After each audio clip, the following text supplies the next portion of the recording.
जी नाज़रीन करام, आपको मालूम है सेगमेंट में कोई मेहमान हमारे साथ स्टूडियो में मौजूद होते हैं या ऑनलाइन होते हैं। इस वक्त ऑनलाइन हमारे साथ इरफान सिद्दीकी साहब मौजूद हैं, हमारे मुल्क के मुमताज़ कॉलमनवीस, तजिया नगार, दानश्वर। उनसे हम पूछते हैं आज की सूरत हाल के बारे में। दो चार मसले ऐसे हैं मेरे ख्याल में उनकी रहनुमाई हमारे खासी काम आएगी। अस्सलाम वालेकुम इरफान सिद्दीकी साहब। जी वालेकुम अस्सलाम मीर साहब। कैसे हैं जनाब आप?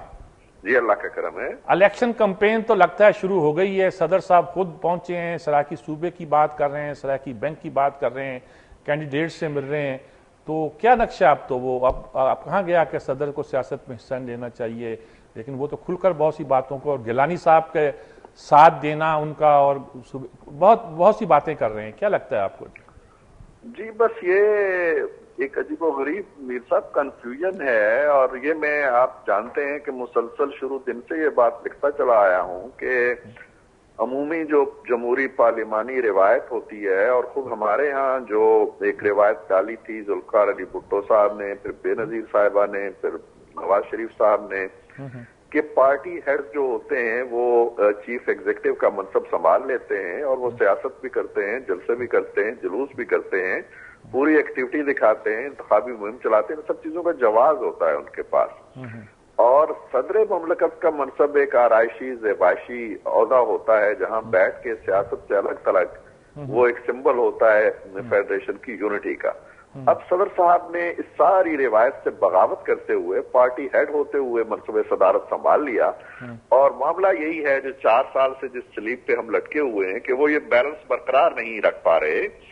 उन्होंने अवाने सदर को पार्टी का एक मरकज बना लिया जहां इजलास होते हैं, सेंट्रल एग्जीक्यूटिव कमेटी आती है, पॉलिटिकल एक्टिविटीज होती हैं। लाहौर हाई कोर्ट ने एक बड़ा अहम फैसला भी दिया, लेकिन उस पर भी कोई अमल दरामद नहीं हुआ। अब सदर साहब जो हैं उन्हें इंतखाबात दिखाई दे रहे हैं, और इंतखाबी मुहिम के लिए पार्टी हेड होने के नाते उन्हें भाग दौड़ भी करनी है, लेकिन सदर होने के नाते ये सारी चीज से अलग भी रहना है। अब ये तफरीक और ये इम्तियाज और ये बैलेंस वो नहीं रख पा रहे। उन्होंने नोडेरो में एक तकरीर की, फिर लाहौर में आके बैठे, लाहौर में जो गुफ्तगू की उन्होंने, फिर अब मुल्तान में चले गए, मुल्तान में जो इलेक्शन होने वाले हैं कैंडिडेट से भी मिले, मुहिम भी चला रहे हैं। तो ये मेरा ख्याल ये है मीर साहब, बड़े बड़े मैं महसूस कर रहा हूं कि आने वाले दिनों में एक मुतालबा सर उठाने वाला है शायद अपोजिशन की तरफ से और दूसरी जमातों की तरफ से भी, कि इनकी मौजूदगी में जो आजादाना और मुनसिफाना इंतखाबात हैं वो शायद न हो पाए, क्योंकि जो निगरान हुकूमत का तस्वर है जो 20वीं तरमीम में आप ले आए हैं कि सदर का रोल निकाल दिया आपने कि जो वजीर आजम और कायदे इस इख्तलाफ तय करेंगे। अब वहां से तो सदर का रोल आपने निकाल दिया और सदर ये रोल अपना ले कि वो बहैसियत पार्टी हेड जलसे भी करे, जुलूसों की क़यादत भी शुरू कर दे और बाकायदा जोड़ तोड़ भी शुरू कर दे। तो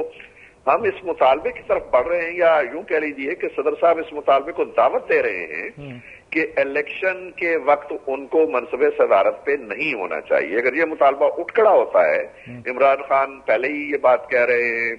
नवाज शरीफ ये बात अभी नहीं कह रहे, लेकिन अगर ये सिलसिला चलता है तो वो भी ये कहेंगे, जमात इस्लामी भी ये बात कह रही है, शायद मौलाना फजलुर रहमान भी शामिल हो जाए, तो फिर सदर साहब के लिए मुश्किलात पैदा हो जाएगी। लेकिन इलेक्शन की सूरत कैसे कोई इसके बनती नजर आती है, क्योंकि अब हाई कोर्ट का भी फैसला आ गया या सुप्रीम कोर्ट भी बहुत से फैसले कर चुका, ये तो मानते नहीं है, तो फिर क्या होगा? इलेक्शन तो इसी सूरत में लगता होगा कि सदर होंगे और एक निगरान हुकूमत होगी जो इनकी मर्जी से बनेगी, और उसमें भी देखिए ना, जब एक मीर साहब अयूब अपना जुल्फकार अली भुट्टो साहब की पूरी तहरीक आपके सामने है जो उनके खिलाफ चली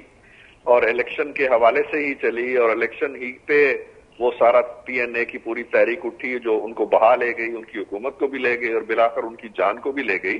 तो ये जो तहरीकें फिर उठ खड़ी होती हैं और मसला एक फर्क पे आके रुक जाता है कि मुस्ताफी हो जाए,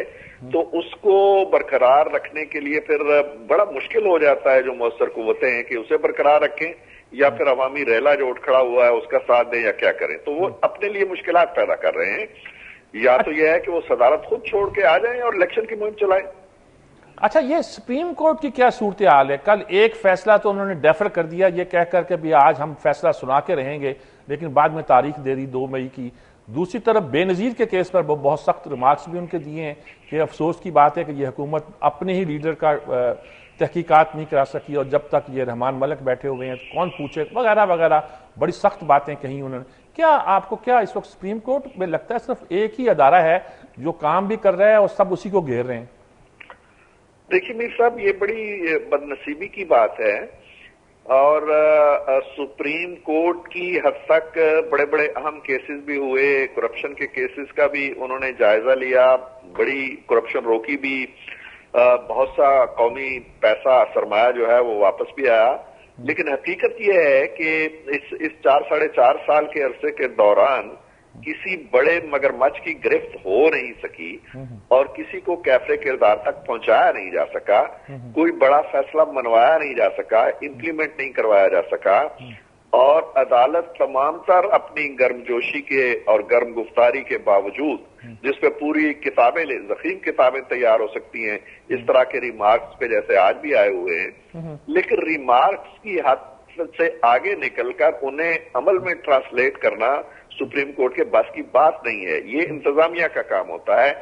اور انتظامیہ جب خود حکم عدولی پہ تلی ہو یا خود مجرموں میں شامل ہو یا خود الزامات میں لت پت ہو اور وہ خود انصاف کے عمل کو روکنے کے لیے، اب دیکھیے نا جتنے ادارے ہیں، چاہے وہ چھوٹا سا ادارہ FIA کا ادارہ ہے یا نیب کا ادارہ ہے، جن کا کام کرپشن کو پکڑنا، تحقیقات کرنا، استغاثہ تیار کرنا، مجرموں کو اپنے انجام تک پہنچانا ہے، یہ تمام کے تمام ادارے اس کے بالکل برعکس لگا دیے گئے ہیں کہ مجرموں کو اس کا سراغ نہ لگنے دو، تحقیقات نہ ہونے دو، استغاثہ نہ تیار ہونے دو، انہیں سزا نہ ہونے دو، ان کے تحفظ پہ معمور ہو گئے۔ اب عدالت جو ہے وہ کہتی ہے جی اس کو تبدیل نہ کرو، اس کو یہ نہ کرو، اس کو تحقیقات ہونے دو، لیکن یہ یاد رکھیں کہ اگر انتظامیہ تلی بیٹھی ہے کہ انہوں نے کسی مجرم کا سراغ، اب وزیر اعظم صاحب کے 2 صاحبزادے ملوث ہیں یا ملوث نہیں ہے تو کم از کم الزام ہے ان پہ، تو الزام کی حد تک ہم نہیں کہتے، لیکن اگر وزیر اعظم کے صاحبزادے پہ الزام آتا ہے تو وزیر اعظم صاحب کو آگے بڑھ کے میرا خیال ہے کہنا چاہیے کہ جناب چیف جسٹس آپ سارے کام چھوڑ کے پہلے اس کے لیے ایک آزادانہ تحقیقات کا اہتمام کریں، میں اور میری اولاد اس داغ سے نجات چاہتی ہے، بجائے اس کے کہ ایک تحقیقات کرتا ہے تو آپ اسے اٹھا کے ٹھوڈا مار کے کہیں اور بھیج دیتے ہیں، دوسرا آتا ہے اس کے راستے میں رکاوٹ، پھر آپ کیپ ٹاؤن بھیج دیتے ہیں کہ جاؤ جی ہائی کمشنر کے گھر بیٹھ جاؤ، پھر صدر صاحب کیس چل رہا ہے، سپریم کورٹ کے اندر ہے، نیب سے کہا گیا کہ تحقیقات کرو، صدر صاحب ملتان میں بیٹھ کے کہتے ہیں جی کہ یہ آشیرواد دیتے ہیں اور کہتے ہیں کہ اس نے کوئی گناہ نہیں کیا۔ تو اس ماحول کے اندر شاید یہ تلخ بات ہو جو میں کہنے جا رہا ہوں کہ عملاً ہماری عدلیہ غیر مؤثر ہو کے رہ گئی ہے، اور ایک انٹلیکچوئل گفتگوؤں کے لیے، ہمارے مذاکروں کے موضوعات کے لیے تو بہت کچھ ہے، لیکن عمل کی دنیا میں ٹرانسلیٹ نہیں ہو رہی عدلیہ کی آزادی اور عدلیہ کا تحکم۔ جمہوریت کی بقا کے لیے پھر کیا کریں صاحب؟ ایگزیکٹو کسی کے کنٹرول میں نہیں ہے، عدلیہ کام کر رہی ہے، اس کے فیصلوں پر عمل درآمد نہیں ہوتا، فوج بھی لگتا ہے کہ ہاتھ پہ ہاتھ دھرے بیٹھی ہے، اچھا ہے وہ جمہوریت میں انٹروین نہ کرے، انٹرفیئر نہیں کرے، لیکن انٹرفیئر کرنا اور بات ہے، لیکن سیکورٹی کے مسائل کو نظر میں رکھنا دوسری بات ہے۔ کیا کیا جائے؟ کسی کوئی ادارہ بھی آپ کا کس کی طرف دیکھیں گے؟ اس میں ایک چیز کا جو ذکر نہیں آپ نے کیا، ان تینوں میں عدلیہ ہے اور فوج ہے اور انتظامیہ ہے، اور مقننہ کو تو چھوڑ دیتے ہیں، لیکن میرا خیال ہے کہ آپ کا جو ادارہ ہے، یعنی میرا ادارہ ہے، میڈیا کا ادارہ ہے، یہ اپنا رول کسی نہ کسی حد تک تو بڑی توانائی سے ادا کر رہا ہے۔ ضرورت شاید اس بات کی ہے کہ یہ میڈیا، جو سوال آپ نے اٹھایا ہے، بڑا ایک پرٹیننٹ کویسچن ہے کہ کیا کیا جائے، اس سوال کو ایڈریس کرے اور اس سوال کا سراغ لگائے کہ ہمارے پاس کیا آپشنز ہیں اگر آئین اجازت نہیں دیتا کہ صدر صاحب بغیر استعفے کے انہیں الگ کیا جا سکے، سوائے مواخذے کی صورت ہے جو ممکن نہیں ہے، وزیر اعظم صاحب کے خلاف عدم اعتماد کی تحریک لائی نہیں جا سکتی، اپوزیشن یہ طے کیے بیٹھی ہے کہ ہم نے فوج کے ساتھ گٹھ جوڑ نہیں کرنا اور پرانی روایتیں تازہ نہیں کرنی، تو پھر تبدیلی کی صورت کیا ہے؟ میرا خیال یہ ہے کہ اب تبدیلی کی صورت کے لیے ہمیں زیادہ بے کل ہونے کی ضرورت نہیں ہے، 4.5 سال کا عرصہ گزر گیا ہے، اگر یہ الیکشن مارچ میں بھی کراتے ہیں تو 90 ڈیز پہلے اس کا مطلب یہ ہوگا کہ اس سال کے آخر میں ایک عبوری حکومت قائم ہو جانی ہے جس نے پھر آگے چل کے الیکشن کرانے ہیں۔ تو جب ہم تقریباً اس سال کے آ گئے ہیں، بجٹ آنا ہے اور سون آفٹر بجٹ عبوری حکومت کی طرف ہم رخ کریں گے، تو شاید اب تبدیلی کے کسی غیر جمہوری یا کسی نادیدہ آلے کی طرف ہم نہ دیکھیں، हम आगे की तरफ देखें और फिर ये देखें जो एक डॉक्टर कदीर साहब से मुलाकात होती है इमरान खान साहब की,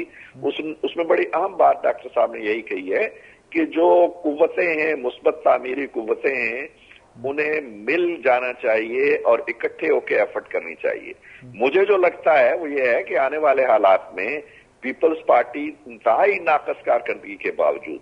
तमाम तर अपने दामन में दागों के बावजूद सिर्फ इसलिए कामयाब हो जाएगी कि उसके खिलाफ पड़ने वाला 65% वोट 20-20, 15-15, 10-10% वोटों में बटा हुआ होगा और वो अपनी 35% की गठरी उठा के फिर इक़्तिदार में चली जाएगी। ये है वो चीजें जिन पे गौर करने की जरूरत है और मीडिया को रहनुमाई करने की जरूरत है। अगर हम ये नहीं करेंगे तो फिर हमें आइंदा 4-5 साल के लिए भी शायद इसी तरह की सूरत हाल के लिए तैयार रहना चाहिए।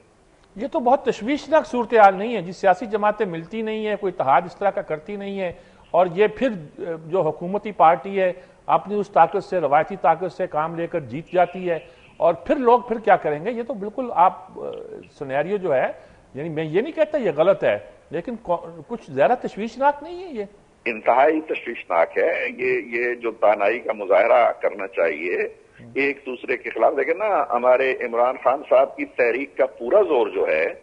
वो मेरा ख्याल है कि अगर 30% जरदारी साहब के बारे में है तो 70% नवाज शरीफ साहब के बारे में। अब उनके दरमियान मैं नहीं समझता कि इत्तेहाद की कोई सूरतें बाकी रह गई हैं या कोई इस तरह के कार हो सकता है। हाँ, कोई शख्सियत ऐसी है अगर ये बुनत कर सके, जमात इस्लामी हो गई, ये कुव्वतें हो गई, तो फिर तो बात बनेगी। वगरना आप देख लीजिए कि एक कैंडिडेट पीपल्स पार्टी का खड़ा होगा, एक तहरीक इंसाफ का खड़ा होगा, एक मुस्लिम लीग नून का खड़ा होगा, एक जमीयतुल उलमा इस्लाम का खड़ा होगा, एक जमात इस्लामी का खड़ा होगा, एक कोई और खड़ा। ये तो आप तमाशा देख रहे हैं ना आपकी निगाहों के सामने। 70 से पूरा खेल, 70 से लेके आज तक पीपल्स पार्टी ने कभी 35% से या 30% से ज्यादा वोट नहीं लिया है। 70%, 65% वोट आपका बट जाता है। अब अगर वोट बांटने के लिए पीछे मुहर्रिकात मौजूद है और खुद पीपल्स पार्टी की क़ियादत जरदारी साहब इस तस्वर को बाकायदा पीछे से इसको हवा भी दे रहे हैं और वो कोशिश कर रहे हैं कि पंजाब के अंदर मार्का आराइयां जो हैं वो जारी रहें, ताकि ये, तो मैं समझता हूं कि यहाँ जो कहते हैं ना जी कि कोई अनाओं को एक तरफ रख के और अपने बाहमी इख्तलाफात को एक तरफ रख के अगर कोई मनसूबाबंदी नहीं होती तो फिर कोई एक जमहूरी तजर्बा नया जो हम करने जा रहे हैं उसके अंदर भी अगर खान साहब को ये जोम हो कि ये एक रेला आएगा और सुनामी बहा के ले जाएगा, ये वही होगा जो पाकिस्तान इस्लामिक फ्रंट के वक्त हमने एक रेला देखा था जो बहा के तो नहीं ले गया लेकिन 20 सीटें ऐसी ले गया कि मोहतरमा फिर से इक़्तिदार में आ गए। तो ये चीजें हैं जिन पे गौर करना होगा। अगर नहीं करेंगे तो फिर नविश्ता दीवार दिखाई दे रहा है। बहुत शुक्रिया अरफान सिद्दीकी साहब आपका। अल्लाह करे कि हालात बेहतर हों और नविश्ता दीवार जो हमें दिखाई देता है वो मिट भी जाया करता है कभी कभी। दुआओं के जोर असर तो नहीं, कुछ किया जाए तो मिटता है वगैरह वगैरह जाहिर कहना चाहते हैं जी। अल्लाह पाकिस्तान के हालात को बेहतर करे। वक्फा लेते हैं, वक्फे के बाद हाजिर होते हैं।